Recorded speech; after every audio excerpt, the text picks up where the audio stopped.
तो दोस्तों यार यहाँ पर एक गांव में रामलाल होता है। तो यार ये सुबह सुबह जल्दी उठकर अपनी दुकान पर आकर जूते बनाने का काम किया करता था और ये दिन भर अपने काम को किया करता था। लेकिन यार फिर भी उसकी हालत इतनी ज्यादा खराब थी कि उसको एक दिन का खर्च निकालने के लिए पूरा दिन काम करना पड़ता था। और यार दोस्तों एक दिन उसी शहर के एक व्यापारी को बहुत ज्यादा लॉस हो गया था और लॉस इतना ज्यादा बड़ा था कि एक ही दिन में उसका पूरे पैसे वाइप आउट हो गए थे। और क्योंकि यार जिससे कि वो बहुत ज्यादा परेशानी में पड़ गया था तो इसी वजह से उसने किसी से कुछ पैसे उधार ले लिए थे और उन पैसों को लेकर उसने उसी जूते बनाने वाले की दुकान के बाजू एक दुकान ओपन कर ली थी।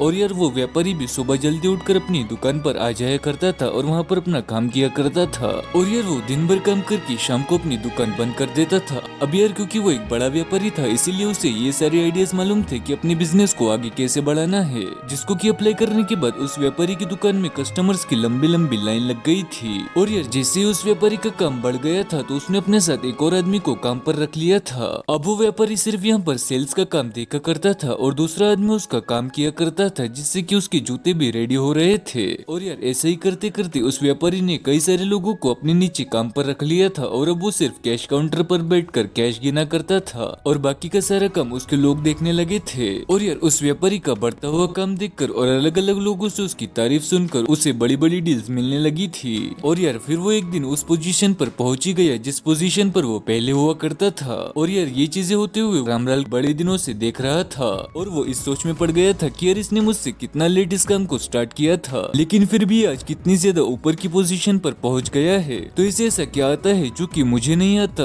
और मैं एक काम करता हूँ कि मैं उसी से जाकर ये पूछ लेता हूँ। तो वो व्यापारी के पास चला जाता है और उससे पूछने लगता है कि यार देखो, जब तुमने दुकान शुरू करी थी तब तो तुम मुझसे भी ज्यादा गरीब दिखाई दे रहे थे और फिर तुमने ऐसा क्या जादू और टेक्निक्स लगाए जिससे कि तुम इतने ज्यादा अमीर बन गए। और यार फिर व्यापारी यहाँ पर रामलाल को बताता है कि भाई यार मैंने ऐसा कुछ नहीं किया है, लेकिन मुझे बिजनेस के कुछ ऐसे रूल्स पता थे जिसको कि यूज करके मैं इस पोजीशन पर पहुंच गया हूँ। और अगर ये रूल्स तुमको पता होते तो मैं इस बात की तुमको गारंटी देता हूँ कि तुम मुझसे भी आगे निकल गए होते।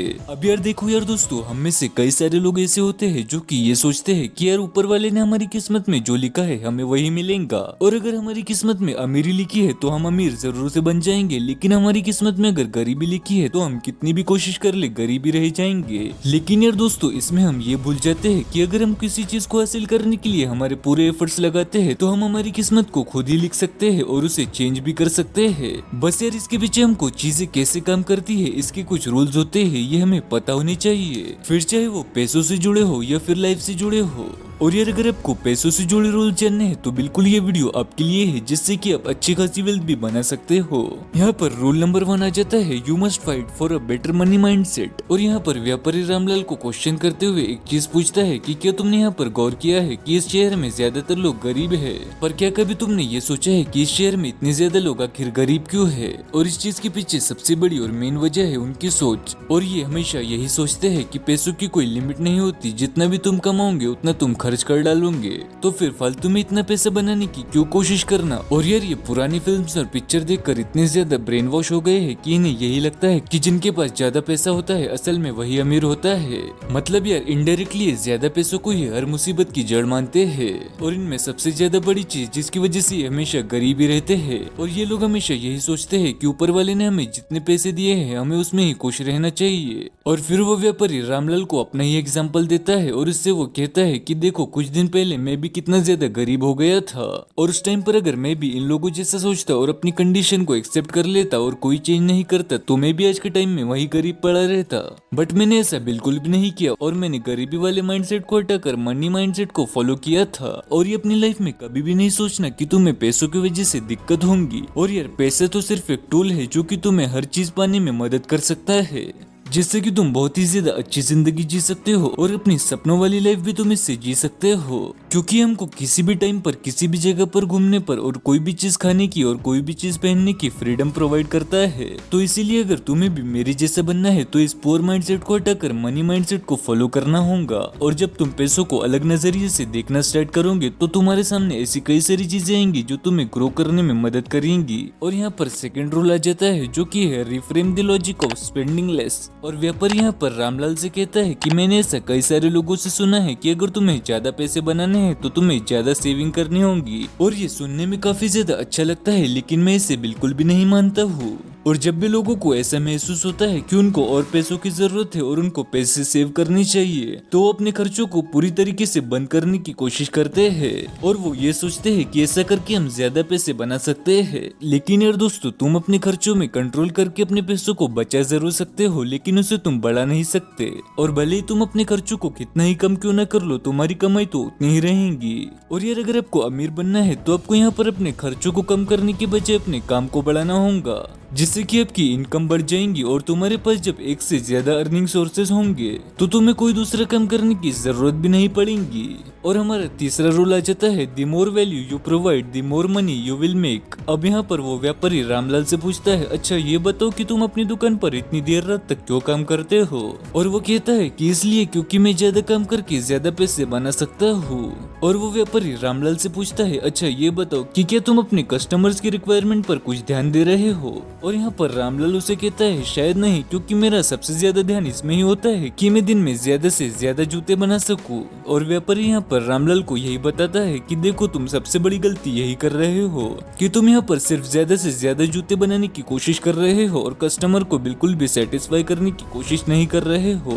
और तुम इस बात को भूल जाते हो कि तुम लोगों को जितनी ज्यादा वैल्यू प्रोवाइड करोगे तुमको उतने ही ज्यादा पे किया जाएगा। और यार मैंने भी ऐसे कई सारे लोगों को देखा है जो कि सिर्फ क्वांटिटी पर फोकस करते हैं कि उन्हें क्वांटिटी ज्यादा चाहिए होती है, पर यार वो ये बात भूल जाते हैं कि उनका इस तरीके से काम करना उनके प्रोडक्ट की वैल्यू को गिरा देता है। और यार हमेशा इस बात को याद रखना कि अगर तुम दिहाड़ी मजदूरों जैसी सोच रख के मेहनत करोगे तो तुम कभी भी राजमिस्त्री नहीं बन पाओगे। और यार अगर हम इसे एग्जाम्पल की तरह समझ लेते हैं तो यहाँ पर एक कंपनी में रवि और विजय काम किया करते हैं। तो यहाँ पर रवि उस कंपनी में 15,000 रुपये कमा रहा होता है, तो वहीं पर विजय उस कंपनी में 1 लाख रुपये बना रहा होता है। अब क्योंकि यार दोस्तों विजय के पास काफी ज्यादा एक्सपीरियंस है और कई सारी स्किल्स उसने गेन कर रखे हैं, इसीलिए उसको इतनी ज्यादा सैलरी दी जा रही है। और जबकि यहाँ पर रवि के पास बहुत ही ज्यादा बेसिक स्किल्स है, वो काम तो पूरा दिन करता है लेकिन वो उस कंपनी को वैल्यू कम प्रोवाइड कर रहा है। तो यार तीसरा रूल हमें यही बताता है कि तुमको तुम्हारे काम के अंदर वैल्यू लानी होगी जिससे कि तुम लोगों को वैल्यू प्रोवाइड कर सको। और तुमको कुछ ऐसा करना होगा जिससे कि तुम्हारा ग्राहक तुम्हारे पास बार बार आने के लिए उतावला हो जाए और वो तुमको छोड़कर किसी और के पास जा ही ना सके।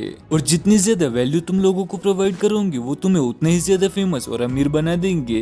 Rule number 4, don't spend money which is not in your pocket. दोस्तों यार अक्सर दो टाइप के लोग होते हैं। एक टाइप के लोग बहुत ही ज्यादा कंजूस होते हैं और वो कभी भी अपने पैसों को खर्च नहीं किया करते और खर्च भी करते हैं तो वो खर्च करने के बाद बहुत ही ज्यादा अफसोस किया करते हैं कि यार मैंने इतने ज्यादा पैसे दिन में खर्च कर दिए हैं। और दूसरी तरफ ऐसे लोग होते हैं जो कि बिंदास अपने पैसों को खर्च कर देते हैं और वो बिल्कुल भी नहीं सोचते कि इसका आने वाले दिनों पर क्या फर्क पड़ेगा और सिर्फ आज में एंजॉय करने का देखते हैं और कल की कोई भी चिंता नहीं करते हैं। और अपनी जिंदगी सुकून से जीने के लिए दूसरों से उधार भी लेना कम नहीं समझते और इससे उनके ऊपर कर्ज का लोड कितना ही ज्यादा क्यों ना बढ़ गया हो वो बिल्कुल भी लोन लेने से नहीं कतराते। अब देखिए यार दोस्तों, जिंदगी कंफर्टेबल होकर जीने में कोई हर्ज नहीं है, लेकिन तुम अगर दूसरों से लोन लेकर अपनी जिंदगी को कंफर्टेबल बना रहे हो तो ये बिल्कुल भी ज्यादा गलत चीज है और इसमें तुम कभी भी आगे नहीं बढ़ सकते, क्योंकि एक दिन ऐसा आ जाएगा जिससे तुम लोन के नीचे पूरी तरीके से दब जाओगे और आगे नहीं बढ़ पाओगे। और इसीलिए अगर तुमको कभी भी शौक पूरे करने हैं तो बिल्कुल भी खुद की कमाई पर करो और दूसरों से उधार मत लो। Rule number 5, not all debts are bad. अब यहाँ पर व्यापारी रामलाल को कहता है, देखो अब कर्ज की बात जैसे चली रही है तो मैं तुम्हें एक और बात बताना चाहता हूँ। देखो हर टाइप का कर्ज लेना बुरा नहीं होता और कर्ज लेना हमारे लिए वरदान भी साबित हो सकता है, बट इसमें ये चीज बहुत ही ज्यादा मैटर करती है कि तुम आखिर कर्ज किस लिए ले रहे हो।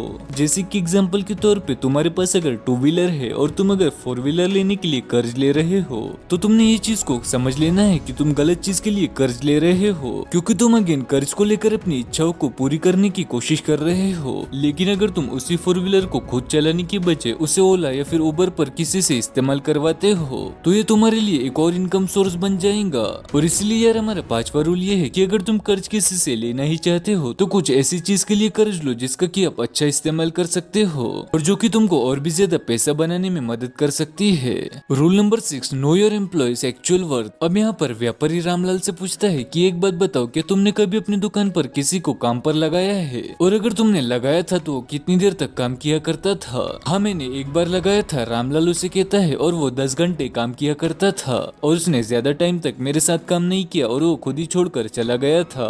और फिर व्यापारी रामलाल को पूछता है कि तुम मुझसे सैलरी कितनी दिया करते थे, और यहाँ पर रामलाल उसे बताता है कि 50 रुपये दिन की मैं उसे दिया करता था। और फिर व्यापारी रामलाल को कहता है कि तुम इसमें बहुत ही ज्यादा बेवकूफी कर रहे हो। अगर कोई इंसान तुम्हारे पास आकर जितना टाइम काम किया करता है तुम्हें उतने ही उससे पैसे देने चाहिए, और जब दूसरे इंसान को ये लगेगा कि तुम उसके टाइम को बराबर से वैल्यू कर रहे हो और उससे बराबर की तनख्वाह दे रहे हो तो वो तुम्हारे पास 10 घंटे क्या बल्कि 12 और 14 घंटे भी काम कर सकता है। बट हाँ, इसमें ऐसा भी नहीं है कि तुम जरूरत से ज्यादा ही सैलरी सामने वाले को दे दो, और जिस भी काम के लिए तुम दूसरे पर्सन को हायर कर रहे हो पहले 10-5 दिन तुम खुद उस काम को करके देखो, या अगर तुमको वो काम नहीं आता तो तुम उस काम की वैल्यू को मार्केट से भी पता कर सकते हो, और बिल्कुल उसी बेसिस पर तुम ये डिसाइड कर सकते हो कि तुमको उसके कितने पैसे देने चाहिए। और मेरे पास आज के टाइम पर इसीलिए इतने सारे लोग काम कर रहे हैं क्योंकि वो जितनी भी मेहनत करते हैं उसका उनको पूरा फल मिलता है। और ये सभी रूल्स जानने के बाद रामलाल बहुत ही ज्यादा खुश हो जाता है और उसको अपनी लाइफ में भी फॉलो करने लगता है।